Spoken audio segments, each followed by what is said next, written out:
ओडिशार चाषी कूल किछि गुरुत्वपूर्ण प्रसंग समस्या आपण मान पाखरे उपस्थापन करने को चाहूँ। आपण मैंने जानिछंती आमर रबी प्रोक्योरमेंट रबी धान संग्रहर आज है शेष दिन आउ किछि समय परे ये अवधि शेष हब।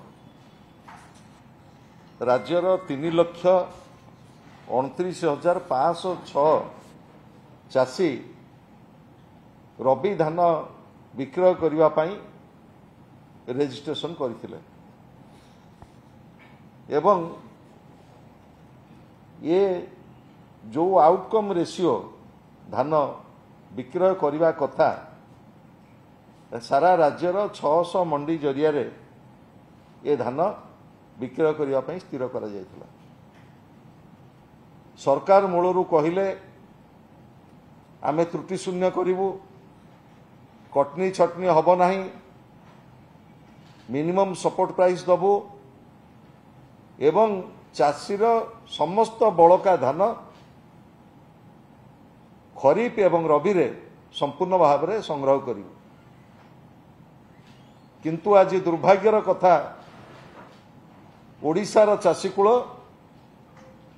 आज राजरास्तार बसिछि।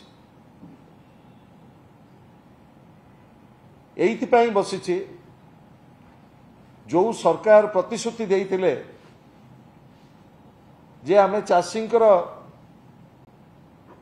धान को संग्रह करिवु, बड़का धान को आज संपूर्ण भाव में सरकार आज विफल होइछन्ति। एठी केतोटी आपण मानकु मु तथ्य देबाकु चाहूछि। आज 30 तारीख आउ किछि समय परे रबी धान संग्रहर अवधि शेष हब एवं वर्तमान पर्यंत मंडी रे 30 तारीख आज सुधा 62,573 मेट्रिक टन धान वर्तमान सुधा मंडी रे पड़ी आज सुधा वर्तमान सुधा एवं 16,44,352 मेट्रिक टन चाषी मानकर धान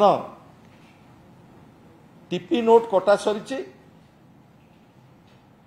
मिलर माने एक्सेप्ट करछन्ते किंतु एपर्यंत धान उठी नाही एवं वर्तमान पर्यंत पेंडिंग अच्छी 1,56,029 मेट्रिक टन धान संग्रह होगा बाकी अच्छी।